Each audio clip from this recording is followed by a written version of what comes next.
Welcome back to Founders in the Field, the show where we go behind the scenes with agency leaders, consultants, and creative founders to show you how they're building, scaling, and staying sane in the trenches. I'm your host, Stefan Bradley, and today's guest is James Lawson, co-founder of Playbook Digital. How are you doing today, James? I'm doing amazing, man. Any day we're above ground is a day to celebrate. Amen to that. Amen to that. Let's dive straight in.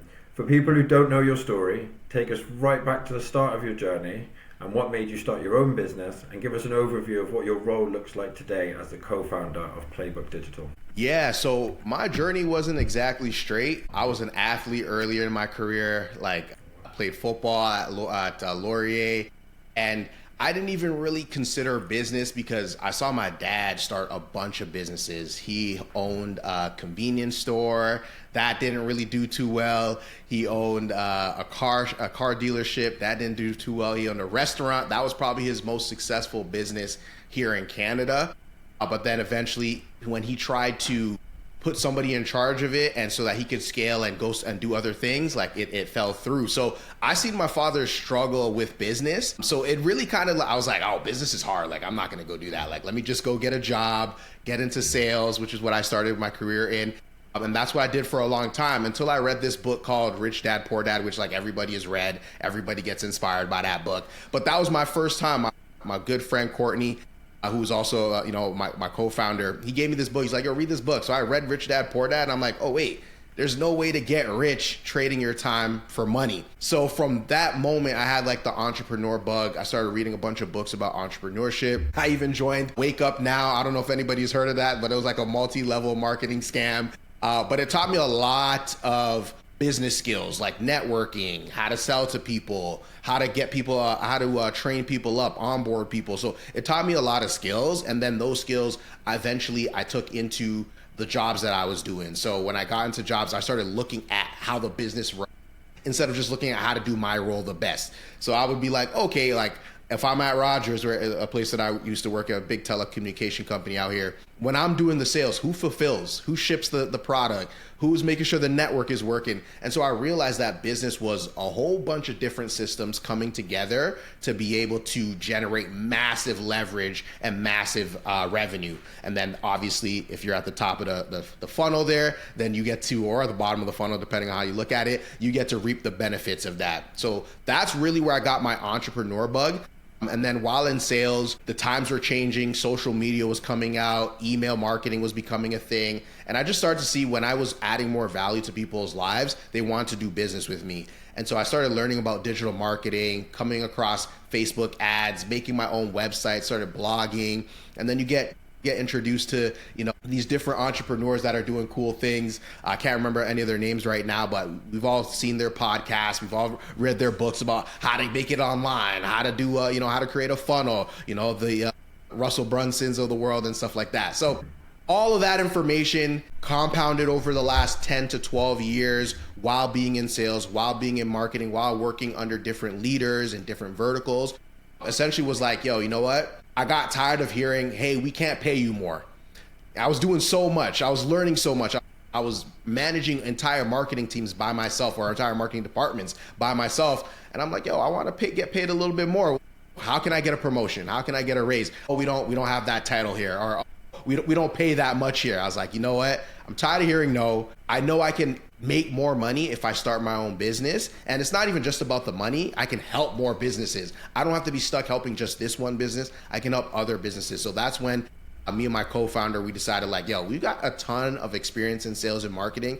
Let's go and help small businesses who are looking to scale their business, who are looking to go past it's just me and my business, and I want to start hiring people, and I want to build a business that funds my future, that funds future generations. We're like, okay, let's go help them out. And that's how we started Playbook. So to answer that final question, what does my role look like right now? I do all of the implementation. So when it comes to Google Ads, helping with designing website, optimizing landing pages, a lot of the tech things behind the Google Ads systems that we create for our customers, I do a lot of the execution on that. And then my co-founder, he's really good at brand building. He's really good at making sure administratively and operationally everything is cohesive, and so that we can hit the ground running whenever we onboard a client. So he's really good at that, and that makes us a really good dynamic team to be able to deliver high quality solutions for our customers. So you're more in delivery and he's more in operations sort of thing. Exactly. Yeah, no, definitely. And that's where your expertise obviously lie when you're in creating ads, landing pages, SEO, that type of thing. That's where all your experiences come together. But also I want to say, how many people do you think has started a business or not even started a business, but got the idea and the bug to start a business from that book? That book has done so much for so many people. I've read that book. That's what really got me. Shout out to Robert Kiyosaki. If you haven't read Rich Dad, Poor Dad, most of you have, but just go read that book. It gives you a different mindset. Like, my mom's a nurse. She's a pastor. She is an hours grinder. Like, I remember when I was a little kid, she was working 12 hours back to back to back. And for the most part of my life, we were living paycheck to paycheck. So I just saw that and I'm like, I don't think that's the lifestyle that I want to live. And although I knew my father was building a business and he was struggling to build a business for a long time, eventually he hit. And so right now he's in Nigeria. He's doing really successful with a few businesses. And so he went through the grind. And for most of us, when we read that book and we get the entrepreneurship bug, the first business is not going to hit. It's not going to hit. You're going to keep learning and learning. And so that's what I did for the last 10 plus years. And now I'm here and I feel like I've hit my most successful venture since having that entrepreneurship bug. Yeah, no, definitely. And going through multiple businesses like your father did, it's tough, but you learn lessons that you're never going to learn anywhere else. You're never going to learn them lessons in a book. You're never going to learn them lessons anywhere from what he did, real life experience. Do you know what I mean? And like you said, now he becomes really successful. It's almost like Elon Musk when you read his story, when other people are like, oh, he's the this. I'm like, but would you have carried on after this failed, after this failed, after this failed? Would you have, or would you have been like, nah, it's not paid you for 6 months. No, I'm gone. Do you know what I mean? Like that type of thing. Whereas I think he went bankrupt a couple of times before his first one hit. Do you know what I mean? So it's true. It's the endeavor of wanting to get to mastery of it, even though it nearly always takes so much longer than you first envision it in your mind. But I feel like if it is doing that, then you're onto something. Do you know what I mean? You're onto something that's actually going to pay off in the long run. Okay. Yeah. James, what are the biggest trends that you're seeing inside the market today? AI, of course, that's the hot topic. Everybody's talking about AI. In my industry, we focus on local service providers. So a lot of them are just now starting to, be introduced to AI and understanding how AI can automate their business, or at least parts of their business. But for me in marketing, I've been introduced to AI 4 or 5 years ago. I remember when ChatGPT first came out. And people were like, oh yeah, I can find a restaurant. And I'm here how can I use this to improve my YouTube script? How can I use this and so I just started learning about AI. One of my good friends, we worked together, he was really huge on AI. So I'm here playing with ChatGPT. He's like, have you heard of Bolt.new? Have you heard about Lovable? So now I'm using these tools to build websites faster. As we're using tools like N8N to build workflows behind the systems that we run. And we're constantly experimenting. The other day, I'm making a YouTube video. I'm like, you know what? I wanna create an animation. I go into Nano Banana. I'm playing with I'm like, yo, this is better than if I hired a designer. So I'm really excited about AI, and I think AI is leveling the playing field. It reminds me of when the internet first came out. Or sorry, not when the internet first came out, when social media first came out, because I wasn't alive when the internet first came out. When social media first came out, it leveled the playing field for small to medium businesses. Before, all you could see was the Coca-Colas, the McDonald's, and all that stuff doing, massive campaigns. You're like, I got to get on Super Bowl to get in front of 10 million people. No, now you can drop a post organically, not paid, using your iPhone, and boom, you can get in front of 1 million people. And you don't have to pay that much. The cost to enter is a lot lower. So that's what I feel like AI is doing right now. It's giving people an opportunity to leverage the playing field. So now small businesses can have enterprise level workflows without having to invest thousands of dollars. Yeah, no, definitely. I have to agree, especially with the workflows.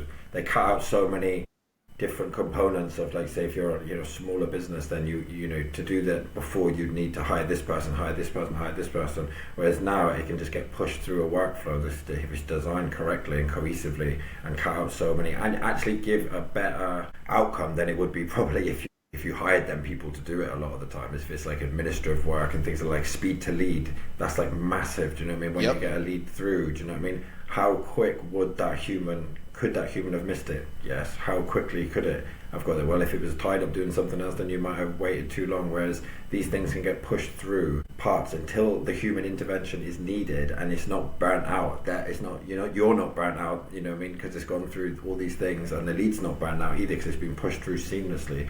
So it's a force multiplier. I think the best way to describe it is, do you know what I mean? It's like, especially if you're good at something as well. Like if you're an expert, or it can literally multiply what you do and make it so much greater, and to reach so much more people. Yeah, absolutely. Like I find that a lot of business owners right now, especially like local service providers, they are the ones answering the calls, they're the ones doing the emails, and they're the ones implementing the work. So there's gonna be a gap. A lot of the customers that I've worked with in the past, after we get them going on Google Ads and they're getting a lot of business, they're like, I'm too busy. I can't reply to the emails. I can't answer all the calls. So then the next conversation we're having is, okay, what's your sales automation system look like? What's your speed to lead? How quickly are you answering the calls? What can we do to automate those processes? Are you bogged down by admin? Like we have a lawyer client right now bogged down by admin, and we're like, okay, so how can we reduce your admin work so you can focus on building your business? So AI, implementing that system, even though there's a lot of back-end things that need to be done before you can implement AI, you definitely have to get ahead of it, because you'll get crushed if you're not. Yeah, no, you don't, as a small business owner, service provider, things like that, you don't now have to be the person wearing 10 hats.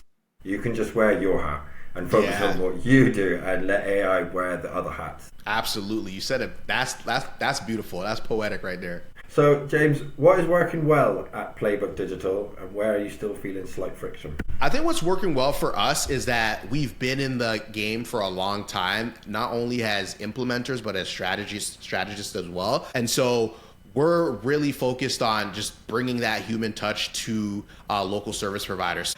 When we're talking to people like, lawyers, where we know like you're super busy, you're managing caseloads, you don't have the time to worry about setting up a Google Ads campaign and making sure that your website is optimized for conversions. So that's where we come in. And although AI has helped us speed up the process, we're still very human first. So we're still focused on building those relationships. In fact, we're 11 months into Playbook, and all of our clients has come strictly from referrals, because when we do a really good job with the first client, they tell other people about us, and then we get more business that way. And so that's what we've found has worked for us, is just being, I like to say, they've hired a marketing team without actually having to pay for a marketing team in their business. So we help them build their marketing department without them having to hire out a marketing manager, or marketing coordinator, PPC specialist, etc. So that's what's really been working well for us. However, the bottleneck that we're facing right now is that referrals don't always last long. They don't fill your pipeline. So the bottleneck we're having right now is,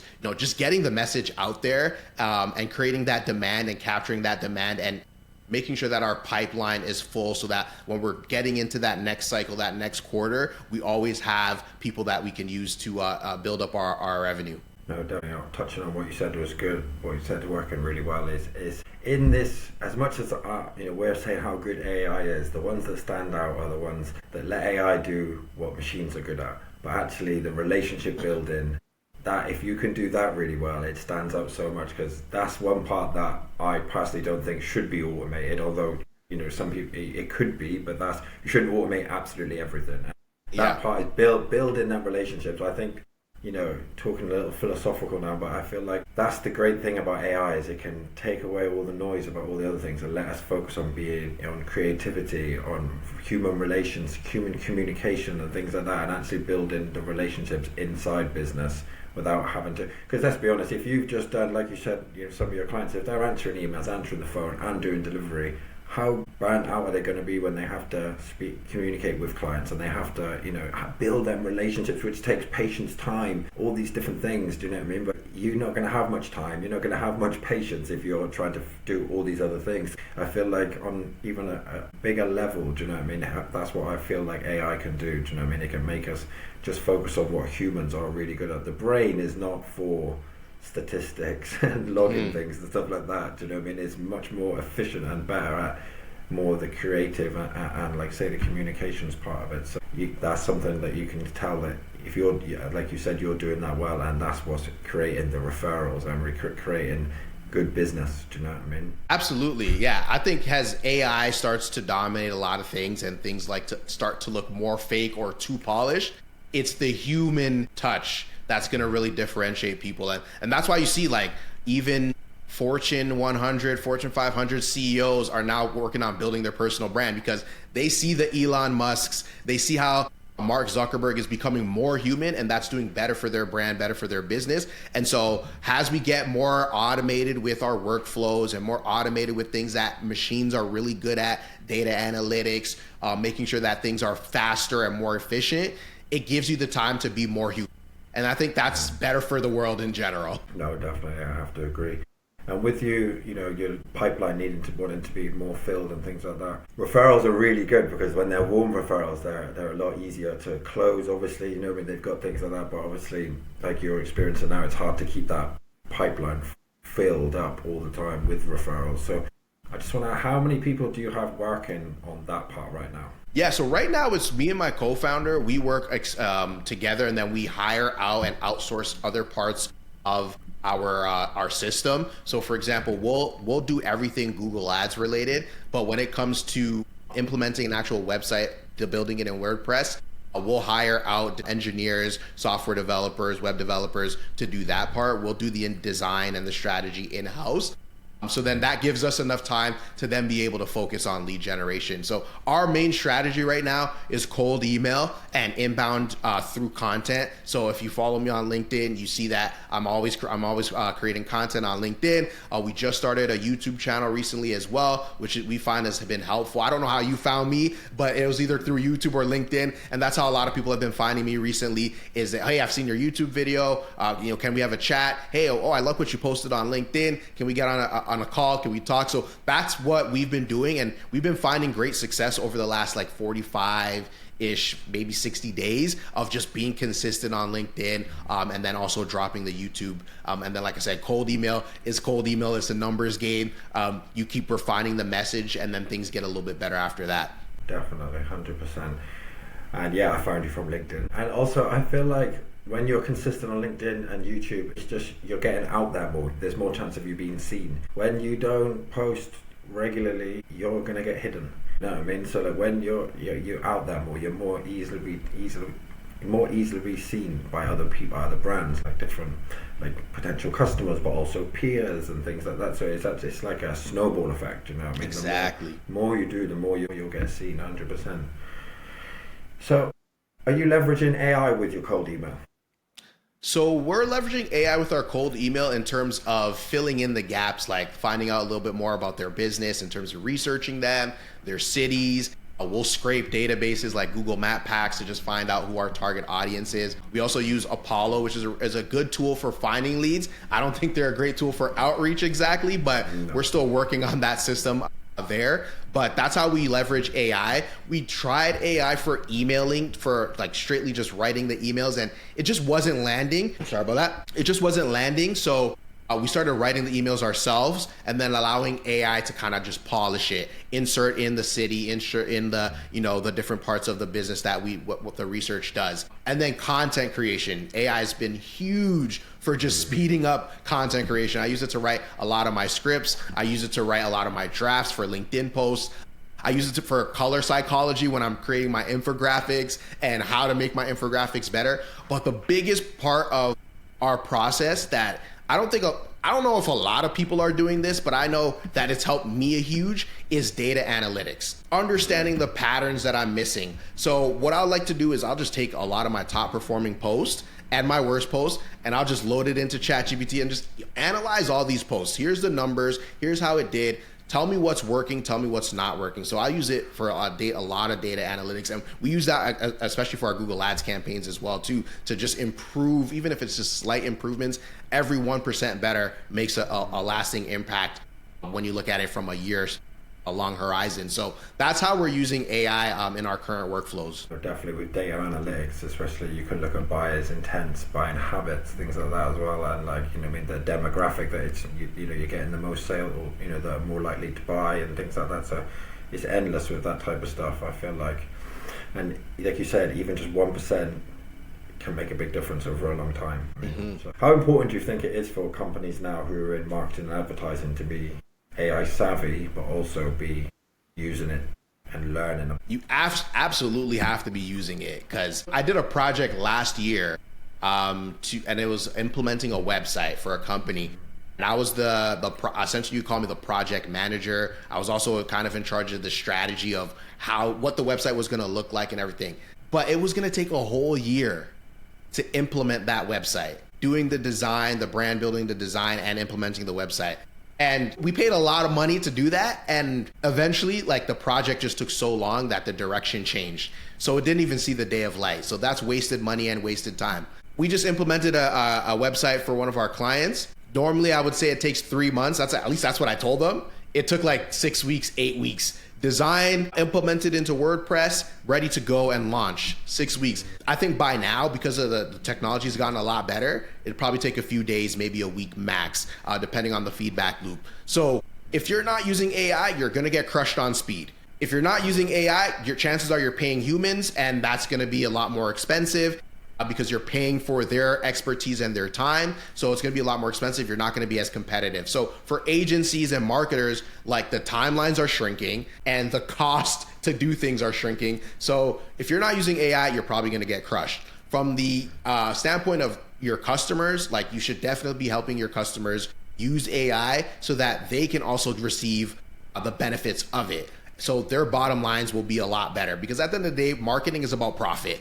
And if you're marketing, you don't want to be marketing at a loss, because then it's like, why are you even marketing? So as agencies and business owners, we got to stay ahead of the trends. And this trend right now is great because it's going to put more money back in your pockets. It's just like the cost of AI is so low compared to hiring out a specialist. And I get it. Like, I'm a specialist. I'm also a strategist. So even for me, I'm like, man, my specialist skills have to now transition into AI, because Google Ads, they're implementing a bunch of AI tools. Soon, they probably won't even need me to do Google Ads. So what is that next thing that I got to do? So I got to reskill, retool, keep getting better at what the trending skills are. And right now, that's AI. Yeah, no, you're going to get wiped out by by other companies that adopt it, faster, and they're able to deliver results at speed, more faster, and at higher accuracy.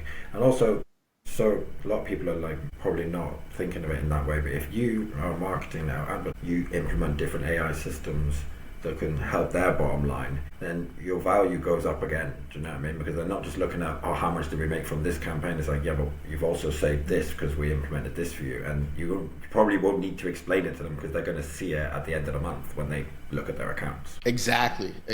Like, that's very huge, because right now, everybody has the same problem when you start a business. It's, how do I get more leads? How do I get more sales? That's everybody's problem. But the real businesses, the ones that survive a long time, is the system after they get to that point. And so that's where AI is really helpful, is in implementing, or not implementing, but I mean, it could be helpful in implementing as well, but it's really about efficiency. Like, AI is really good at being efficient. And so if you're a business owner and you're not using AI, then chances are you're highly inefficient. And it's going to be very hard to scale, because your competitors are going to become very efficient and they're going to be able to deliver more, execute faster. And like you said, if you're not doing that, like, you're going to get wiped out. Like, you're not going to last very long. Yeah. And last thing on that is the capacity of because like you say, a lot of people are like, I need more leads, but then you get more leads, but can they deal with this amount of leads? So it's all AI also allows you to expand your capacity and handle a lot more things. Do you know what I mean? Like, we have like an account manager AI, and I was speaking to somebody before about it, and I was like, it's not going to replace your whole account manager, okay? But if your account manager now can handle 7 accounts, it's going to be able to handle 20. Exactly. So exactly. It's like the scope for how much it's be able to handle widens like that. So different ways of looking at it. Yeah. I think, a lot of people are scared it's going to replace them, but it's like, if you're thinking like that, you were going to get replaced regardless. Like, it's just the hard truth. You look at sales reps, you look at even designers now. Designers are getting scared because, like, Look at Nano Banana Pro. Like, I'm like, yo, I can't distinguish the difference between the fake and the real anymore. So, but designers that are thinking, how can I use this to speed up the process? Now, instead of saying I'm a designer, maybe they're a design architect, and they're like, I'll plug, 100 high quality creatives for your system for half of the cost that it would have cost before. And now, instead of saying like I can only design 10 for 100 or $1,000, you're saying I can design 1,000 for $1,000, and it's going to take you a fraction of the time, and you're going to be able to produce more. So you got to really think of AI as amplifying yourself as opposed to replacing yourself. It's all on how you look at it. If you look at it, it from a different outlook, it's actually going to make your life much better. It's actually going to make you look more valuable. Do you know what I mean? Exactly. Perfect. So James, where do you want to be in the next 12 to 18 months in terms of business? Yeah, I mean, the goal is simple. Like, we're looking to scale. That's the life cycle that we're in right now. We're looking to scale. And so in 12 to 18 months, we're looking to make sure that our pipeline is consistently full, but we're also making sure that we're very fast at onboarding people and executing on the promise that we have. That's in 12 to 18 months. I'm hoping if I were to put like a number on it, I want my LinkedIn just popping, so people are just constantly inbound messages are coming in and asking about how can we help them. And then from a revenue target, we're looking to make sure that like our pipeline is half a million to $1 million, and that we have a really good close rate on that. Like, having the close rate is as important as having the leads, because you can get the leads, you can have the pipeline, but it's all about the whole system working as a cohesive team, or nervous system, I like to call it, to actually get the benefits from all these different things. So yeah. James, last question. If you could wave a magic wand and fix one bottleneck in your business, what would it be and why? I think right now, if I could wave a magic wand to fix something in my business, it would be the systems part. I think the system is really the most important part, and that takes practice, it takes reps, because I'll give an example. We started doing cold emails and people were replying, and I didn't even know they were replying because I didn't finish out the full system. So we were replying to some people late, and it's just because I was handling so many different things, and I'm like, man, like that's another thing that I gotta fix. Then I'm looking at LinkedIn, I'm like, I'm creating so much content, people are viewing my profile, they're engaging with me, but I'm forgetting the part where I gotta outreach to them. So the system is the part where I want to focus on. And if I had a magic wand, I would just wave it and the system would just be built, and I would know like everything is automated, everything is done. But the reality of business is you got to do it. You got to get your hands dirty. You got to get your shovel, in the ground, and you got to build that foundation. That's what we're working on now, is we're making sure we build the foundation so that when the time comes to scale, we're not burnt out. We're not ready to quit. We're just like, we're so thankful and grateful that the pipeline is full and the system is there to handle that demand. That's the end of our podcast. Thank you so much for coming on and sharing valuable insights into your company. Where can my viewers and listeners reach out to you? Well, maybe your website and your LinkedIn, things like that. Yeah, if you want to stay in the conversation, follow the journey, follow me on LinkedIn, James Lawson. That's where you can find me. LinkedIn.com/N James Lawson Digital, or whatever their URL is.